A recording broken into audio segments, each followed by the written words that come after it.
Welcome to the Live the Call podcast, where I speak with guests living and working their soul's purpose. I'm Pamela Downes, founder of Spirit Calling and trance channeler of the Great Council of Light. Every episode, our guests share their awakening story, and together we learn how they came to live their spirit's call. Join me in tales of self-discovery, enlightenment, and transformation to amplify your healing journey.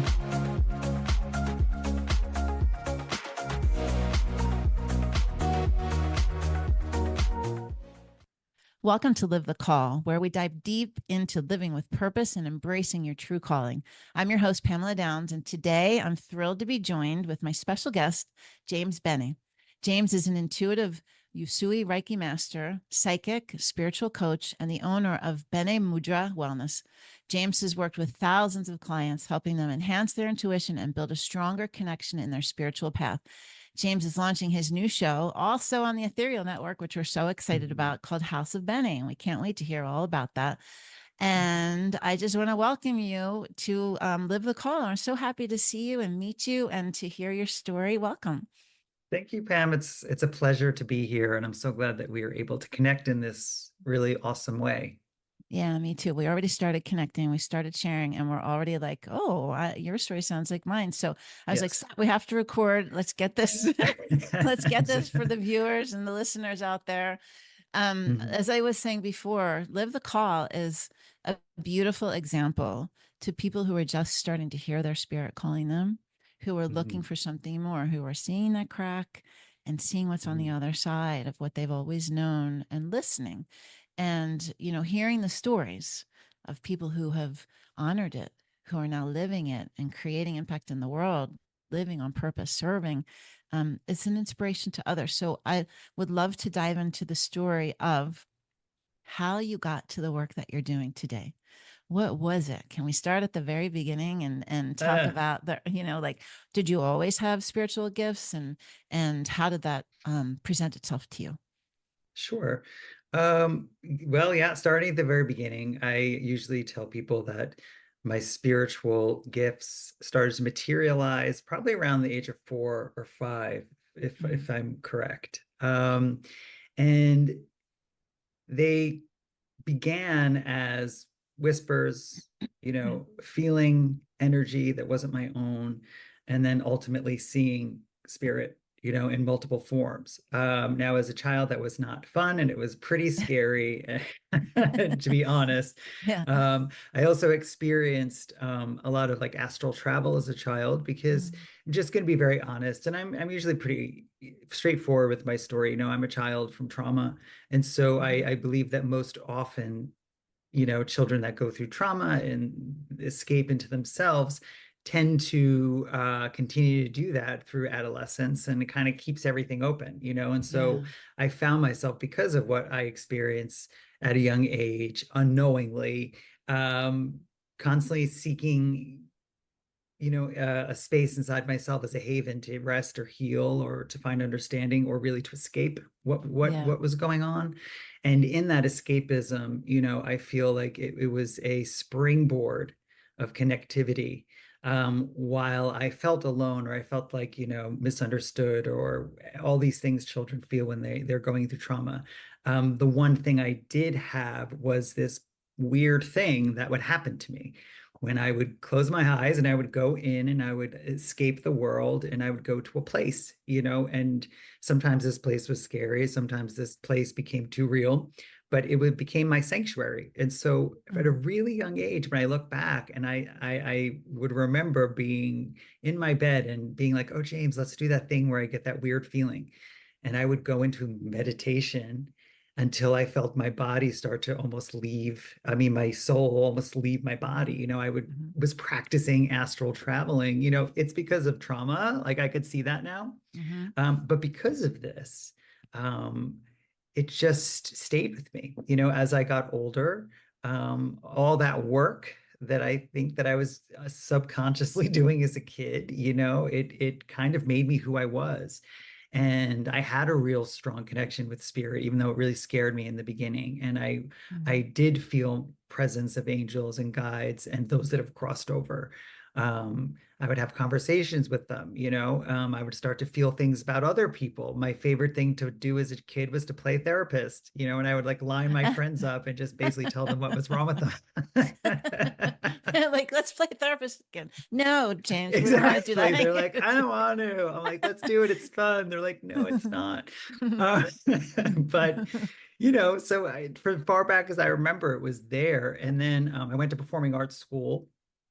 I was a music and theater major. And that was really, and a songwriter, and I had my sights on that. And that's really what I wanted to do. And in college, I put all my efforts towards that. Even though spirit was there, I kind of pushed it aside.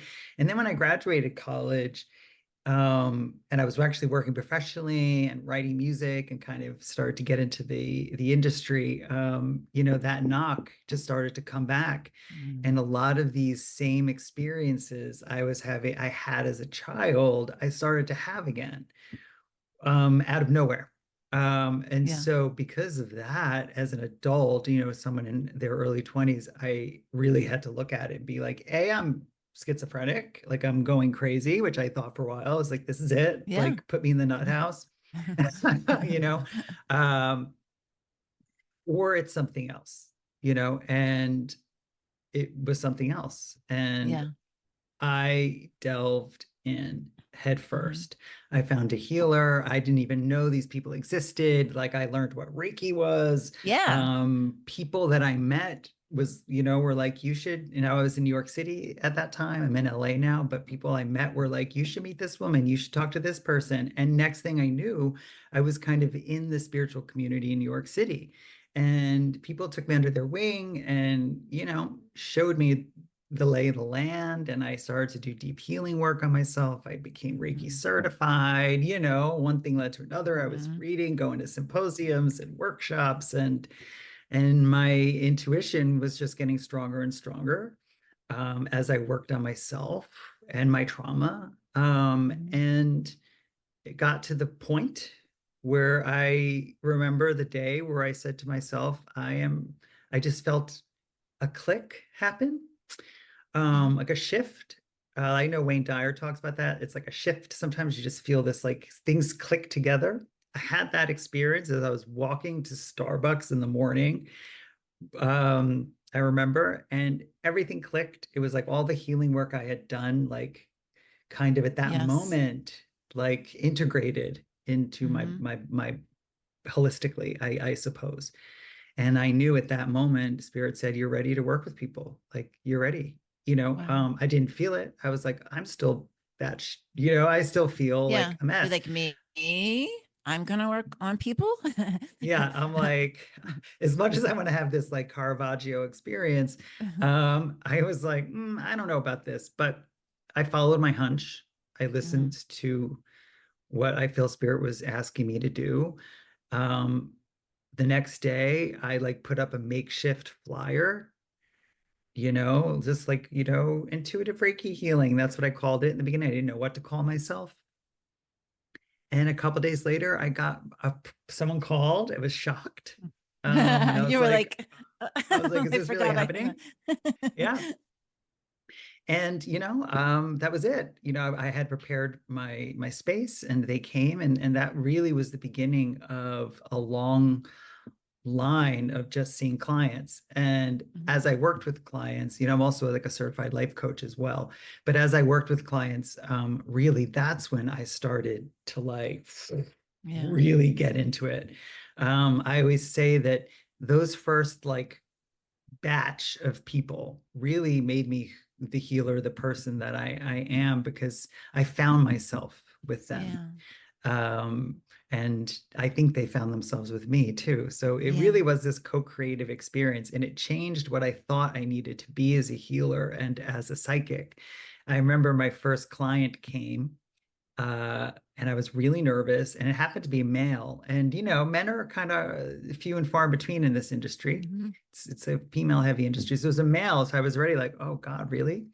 And I like, lit like a million candles in my place, and incense was burning everywhere. And I was like, wore all white, because I was trying to fit this mold, as the woman, Kelly Piper, who was my teacher, that was her thing. But she really, she just always wore white. She was in that world. And after this first client, I remember being like, oh man, like I don't feel, I had imposter syndrome, you know what I mean? I was like, Yeah. this is Yeah. not right. Mm-hmm. And I quickly realized, no, James, the only way to do this is to be myself. I can't put on a show, the smoke and Mm-hmm. mirrors. And so slowly I pushed that away and simplified everything and just listened to the people that came Yeah. and just asked spirit to guide me and to help me be a vessel of light for them and whatever they needed. Um, you know, also with my expertise, with my training and my study, and everything that I did up into that moment.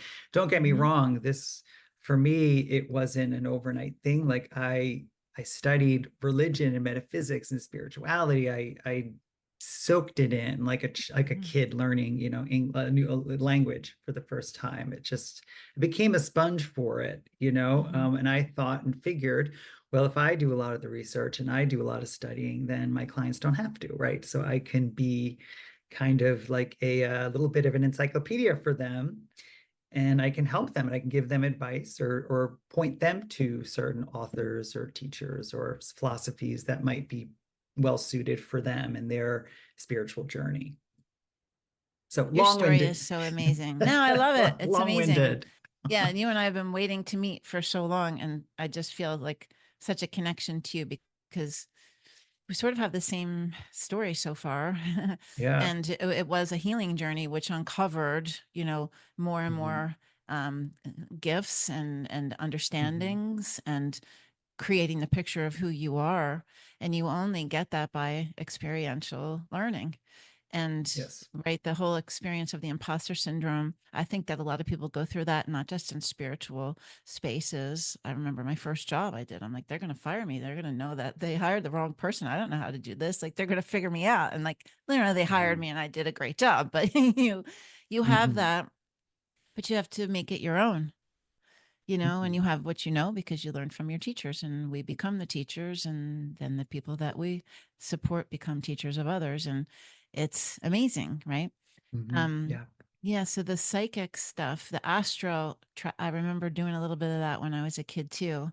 I had a Mm. challenging childhood, and I remember there was an energy would come and it would take me away, and I would go and like fly, and I would go out of my body and fly at night. And I never thought about it in the way that you're saying. So thank you. It kind of makes me see that in a whole new way. Um, Mhm. the psychic stuff, though, I'd really like to, if we could dive into that. Yeah. When you were with your friends and you were young and you were like, let's play, whatever that game was, were you able to tap in as a psychic medium at a young age?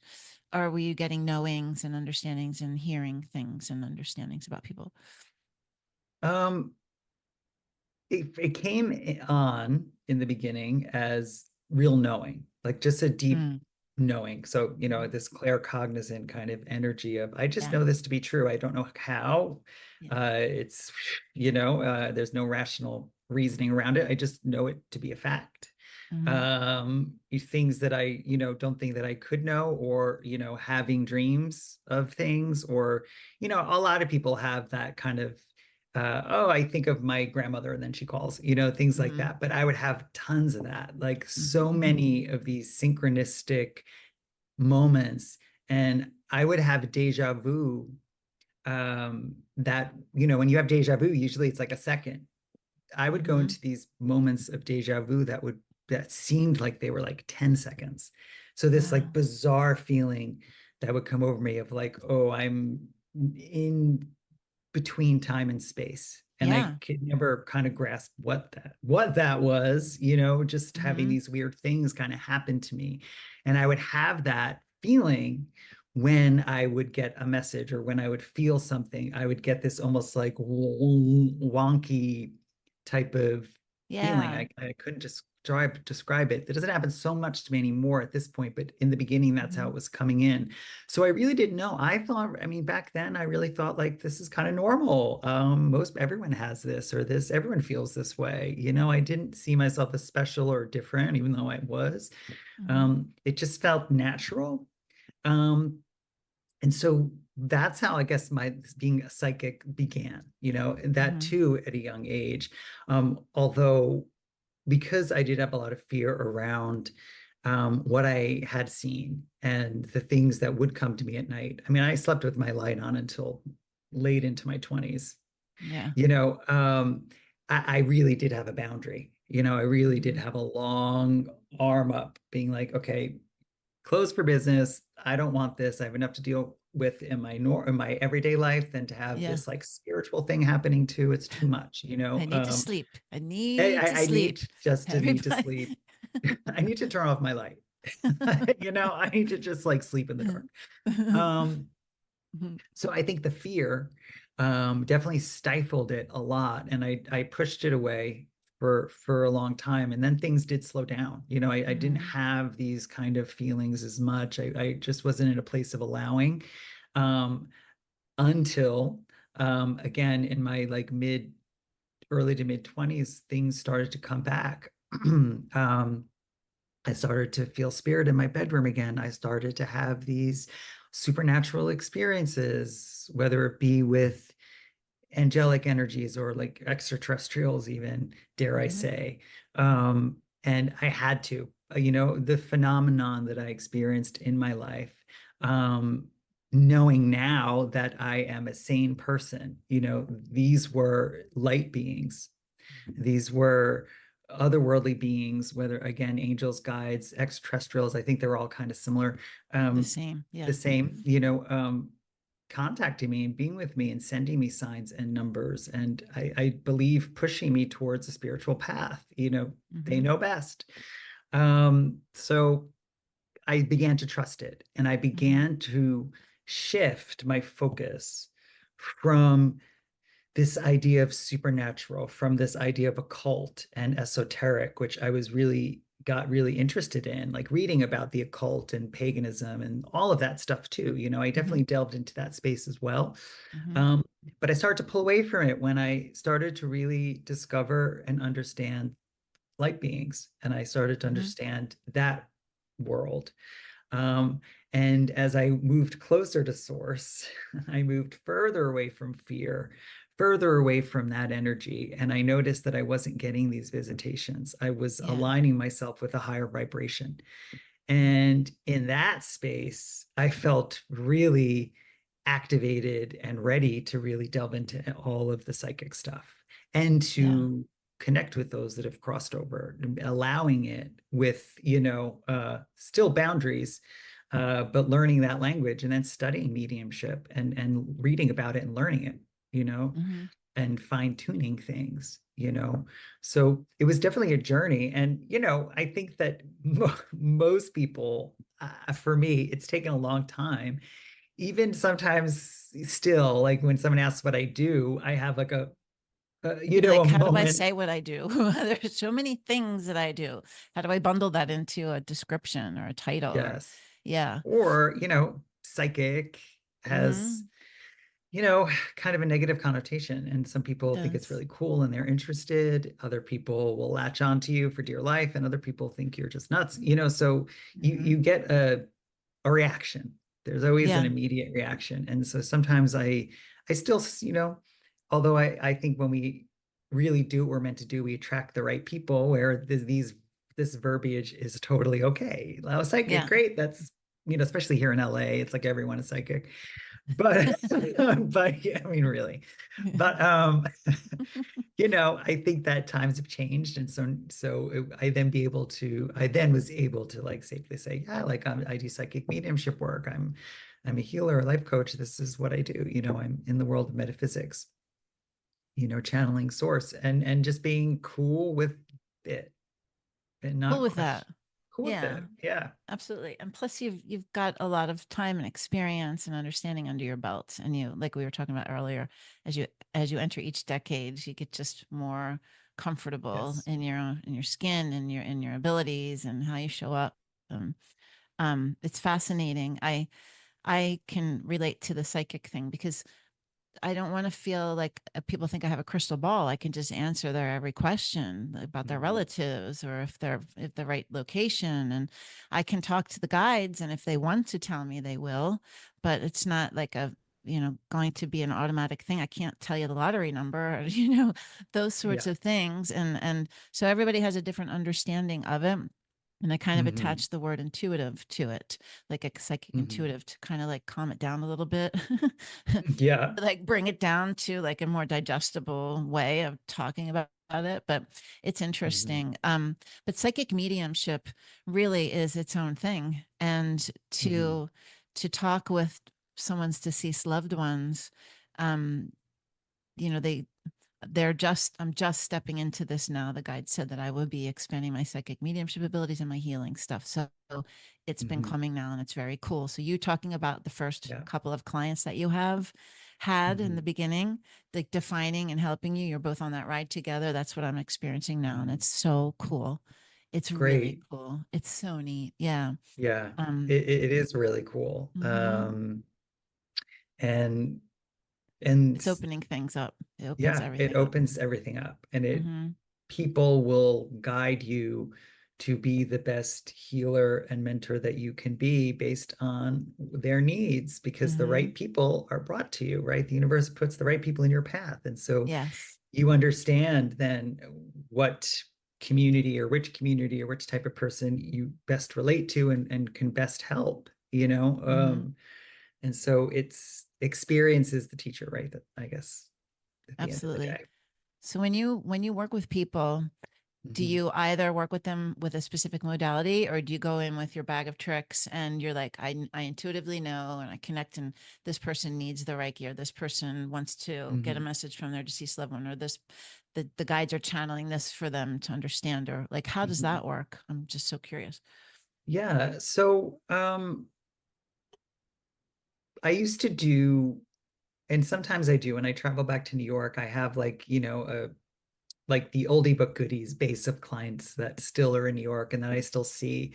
And they kind of get the older version of myself, where I do, hands-on healing, as well as some like channeling and intuitive work and some coaching. So it is kind of a mixed bag of things, because Yeah. I realized that like I couldn't just do a healing session. I was getting messages. I couldn't just give Yeah. messages. People need healing, spirit was coming in. There was like a lot happening at once.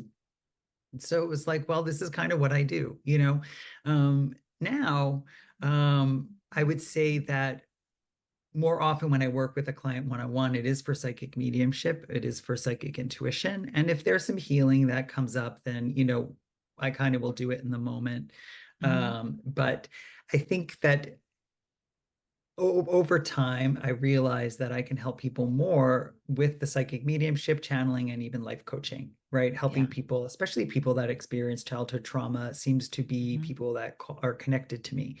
And so I enjoy, I guess, working with people that I know it sounds weird, that have No. gone through trauma, because I learned to love my trauma. And Hmm. so I enjoy helping people find that space, Yeah. bringing the light back in. And so that's primarily what I do. So it could be a mix of like psychic intuition, mediumship, and a little therapy thrown in there, like psychic therapy, because intuitively I cannot give people messages and then not give them homework, or not give Yeah. them a way to apply these theories into their life, Hmm. and so, because sometimes what comes up is very, when you're channeling spirit, it could be really esoteric, it could be detailed, it could be, this is what you need to work on, in the Hmm. future. And so I think it's up to us as healers. We receive these messages, and then we figure out how to relay it to the client, and then give them a roadmap of how they can use this message, to help Yeah. themselves, even if Yeah. it's working with past loved ones. If it goes beyond like, I'm okay, I'm on the other side, remember that time, sometimes it stays in that space where it's just Hmm. like someone is coming, they're having a conversation and they just, were curious, or they have some unfinished business. But sometimes it can come in very much like, this is what you should do. Like, I know you're dealing with this. This is what, spirit has for you. And then it's like, how do they take that, process it, heal, or do whatever they need to do to move forward, to take the next best step for themselves. I And think it's a that journey. Yeah, it's a it's a great journey. journey. Mm-hmm. And basically, yes, like you said at the beginning, is yeah, I always ask for my client's greatest good, and whatever that looks like. Sometimes people will come and they want to contact their mom. I had this session yesterday. I had a client, she was really adamant about contacting her mother. And I was like, great, we'll try our best, right? Then we were doing the session and her mom didn't come in right away. Other stuff came up. But the other stuff that came up for her was truly the crux of what was going on in her life. Mm-hmm. And Mm-hmm. Spirit basically said, no, no, no, no, no. We're Mm-hmm. working on this Mm-hmm. because this is really important. And she immediately understood that because I felt it. It was something Yeah. that not many people knew. Mm-hmm. So it was like Spirit was going right into the core. And so it turned into a really deep healing session, That's you awesome. know? And so Yeah. that's what I mean. It's like a roller coaster. And I tell my clients, I don't never know what's going to happen. We're just going to be open Come for the into my ride. room. We're just going to be open Yeah. to the experience. Let's see what happens, because it's Exactly. amazing. It's amazing to see what happens. And I tell people all the time, when I channel message or whatever, they know your utmost desires, your innermost thoughts, things you've Mhm. never shared with other people. They know it. And they Yeah. have a whole thing that they want you to experience. It's not on your sheet or on your roadmap of what you want to do. They know your highest of us. They know your soul's journey. They know what you're struggling with. And Mhm. it's beautiful to witness, and it's beautiful to be able to like see people receiving guidance and assistance and helping, and their lives getting better because of it. It's like the most Mhm. amazing. I mean, I'm just loving that, being new in this Mhm. world. So Yeah. I am excited by the words that you say about how you help people. Um, but it's really definitely, an experience to having gone through the healing journey to discover your gifts, knowing like back in the day when you were a kid and you were experiencing these things and you worked with your guides and your healers to get you to the place where you are now. You wanted to know as much as you could. You wanted to tap into them as often as you could. You wanted to know, you wanted more. And I think that when you're in that position, when you're working with clients like that, that's like the most amazing space to be in, because they're just so open to wanting to Mhm. wanting to know and to wanting to heal and Mhm. to wanting to be the sponge and absorb as much as Yeah. possible. Because Exactly. it's like a canvas or a free dance floor or whatever, giving you a place to just create and to Yeah. be, to And explore. plus, yeah. Plus, people like us, we're little like unicorns. People want to spend time with us. They want to be around us. I mean, and it's just true. Hmm. It's like if I, even though funnily enough, I kind of limit my interactions with psychics, but like when I would go to psychics, I was a little obsessed when I was younger, obviously, Hmm. because it was, it's like you are a witch. Oh. Um Tell me more. exactly. I was like, tell me I'm a What witch, kind of please. That's witch? why I'm here. Exactly. Tell me I'm one of you. I just don't know what. Um, I remember, you cling on to every word. It's like Hmm. every sentence. And try to steer my clients away from that. Hmm. You know what I It's mean? You don't hard. want to be Yeah. dependent, but it's hard. I get it, Yeah. because you're sitting with someone you trust, you've worked with, Hmm. or, that is hitting on things, that is, actually connecting to these things that no one would know about you. And so Yeah. there's that buy-in, and then it's like, okay, like we're in Yeah. this now. Yeah. And, there's a responsibility, we There have is. a That's big the word. responsibility. Yeah. Yeah. I remember like when I was having the entities enter my body, and then I had the same thing. I found out that there was a portal open in my bedroom from this energy worker. I had so many experiences in the night, energies permeating my body, Mm, like, sometimes when I channel and put my videos out on YouTube, people are like, you're channeling demons. You don't know what you're talking about. I'm like, no, I do actually. I've experienced it all. And I am not channeling a demon. Like, this is the most beautiful vibratory being I've ever experienced in my life. No, we're good. But you're like, why do you want me to? I can. Hold I on. know, Let me see if right. Do you want one's me to here. bring him in? But I remember working with this one woman, Kelly, and I literally would just like, I was like, I need your help. Like, I need to talk with you. I would ask her questions because she was my lifeline to what she knew what I was going through. And I was just navigating all of it, trying to understand it. So yeah, it's like you were that person. That was my point. You were the person. You understand the journey. And that's Oh, what yeah. that's why it's beautiful. That's why we have this podcast. So that people can experience your story and my story. And because they're, just in the beginning of it, and maybe they're going to go on their little journey of experiencing all the things. And it's good to know that other people have gone through it. So we're getting, we have a limited amount of time, and I want people to know all about your international retreats and how cool they sound and the work that you're doing right now, and to kind of talk about that. And also I want to learn about the House of Bene and how you came up Sure. with the name and what the show is about. Okay. Yes. So I fell, we'll say, into the retreat world many years ago when a good friend of mine started to run retreats at upstate New York at a place called Menla, which is really this beautiful, like, Buddhist sanctuary. I recommend going there, but it's like in Woodstock, near Woodstock, New York. And we started there, and it was the type of thing where I was like, I have all these clients, and now what do I do with them? I want to Do share something. more. I want to bring people together, because of the fact that there are so many people going through things and they don't have community, they don't have a tribe, or they don't feel comfortable talking about these things around the friends that they have. And so people are seeking, and so creating these adventures is a way for people to to create community. And so that would be the biggest word. And so we started doing that, but then it expanded after COVID to Sicily and now Greece. So we've been to Sicily about three years in a row. Greece is going to be 2 years in a row.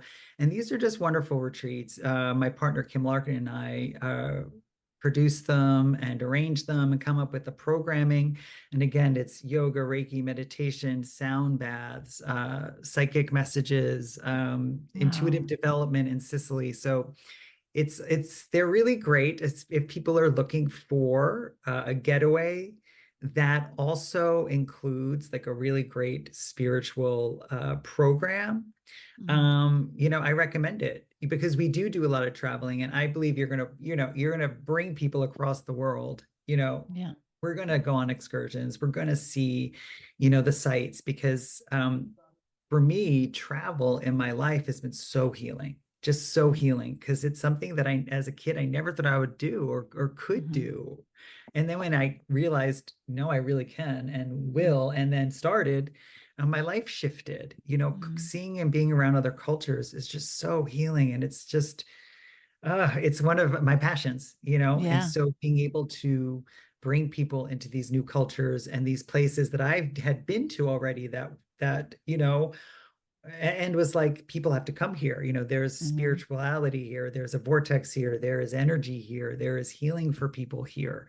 We don't just pick random places. Like, we really bring people to places where they can open their heart and heal and feel safe, while eating great food and traveling and having some Aperol spritzes, and Oh, my enjoying. favorite drink. Yes. Yes. I need And to come enjoy. to your thing. Yes, you really do. And Yes. enjoying life, because a spirit told me a long time ago, they're like, there's so much going on in this world, a lot of sadness, a lot of grief, and it could overwhelm me. And and instead of getting bogged down, my guides and my light being, my friends, were like, look, this is how you do it. You're not understanding. They're like, the more joyful energy you put into the universe, the more joy you have within your own life. That joy goes to the collective. It's like that joy is soaked into the collective. It does make a difference. Waking up and saying, just for today, I will be joyful, makes a difference. it does. So focus on that, James, focus on just living a joyful life as best as you can. And I guarantee you that joy will be shared amongst your family and your friends and your clients and people you have no idea of. Right? Because you are giving it to the collective. I had never thought of it that way. It was almost like, how can I be joyful when there's so much sadness and pain and horror that's going on? It's not fair. And I would get bogged down into the spirituality of that. And spirit gave me a big wake up call. And they were like, wake up. No, no. You're holding vibration. Yeah. You're a little life preserver out there, saving a whole bunch of other people from sinking in the vibration. Yes. And it's beautiful. Yeah. And it's not easy. But I think the traveling has been about co-creating just a really joyful experience for people. And so if you get a bunch of people together and we're all singing and dancing and being joyful, I think that, it could be creating something and sending something to the collective, and so that's the trips. As far as the House of Bene, which is the show that's going to be on Ethereal when that takes off. I think it's still in progress. I'm still finding the flow. The name came to me because I was like, well, James, what do you do? I do a lot, and there's a lot I like to share. So I was like, I'm kind of like an environment at these days. You know what I mean? I'm an experience. I know, like Gucci, I do it all. Seriously, it sounds so egotistical, but I swear. No, it sounds awesome. Really I love it. Coming from a place of like, well, I don't know what I think that. So I wanted just to create like an environment. So the show right now consists of a spiritual lesson or a topic of the day, where I talk about it and talk about, how to navigate it, or, giving people tools and advice, these types of things. And then I go into a meditation. And then I end with a channeled message for the collective. Nice. So it's kind of like a 3-part experience right now, but it could change and shift. So I'm still kind of figuring it out. And I think maybe when people start to see it and we get feedback, perhaps I'll know what people really want. Yeah. That's a beautiful way to approach it. An absolutely beautiful way to approach it. It's evolving. Yeah. Yes. And bene in Italian means good, correct? Yes. Or well or good. So I like that. And it's beautiful. And it speaks to who you are, because you are beautiful. You really are. You have a lovely, lovely energy. I can't wait to get to know you more. And being on the Ethereal Network with you is special. This is a really unique opportunity for us right now on planet Earth, as this vibration is shifting and the consciousness is shifting, for us to be able to, connect with others. And I'm really excited about that. So I can't wait to see your evolving show. Yes. And I am going yours too. Thank you. I'm so excited about it. I can't wait. I only have 4 episodes done, but like the same, it evolved. It started as something and evolved over those 4 episodes. And I found my groove and I understood things, and I love it. So, and it'll continue to evolve. That's the beauty of it. That's us as artists too, as creatives, right? That's what we do. Absolutely. Right. I'm going to post all your information in the show notes, and I'm going to share your retreats with my spiritual community, Spirit Calling, and your information for the House of Bene as well in the Ethereal Network. And I'm so grateful to have connected with you today. It was a lovely time. And I hope that you come back again in the future to talk about, any of the other cool things that you're doing. But thank you, James. Thank you so much. Pamela, thank you. It's been a pleasure. You're welcome. You're welcome. And for everyone else, I just want you to remember, until next time, within every moment lies the call to listen to your spirit, answer it, honor it, and always live the call. Thank you for tuning in. Thank you. I hope today's episode sparked insights for you on your healing journey. If you're searching for support and connection, you should join our community at spirit-calling.com. Spirit Calling is a like-minded community of spiritual individuals learning, sharing, and growing together every day. No matter what you're experiencing in your journey, you'll find resources and a community to support you along the way. Until next time, keep listening to your internal guidance and stepping into your spirit's call.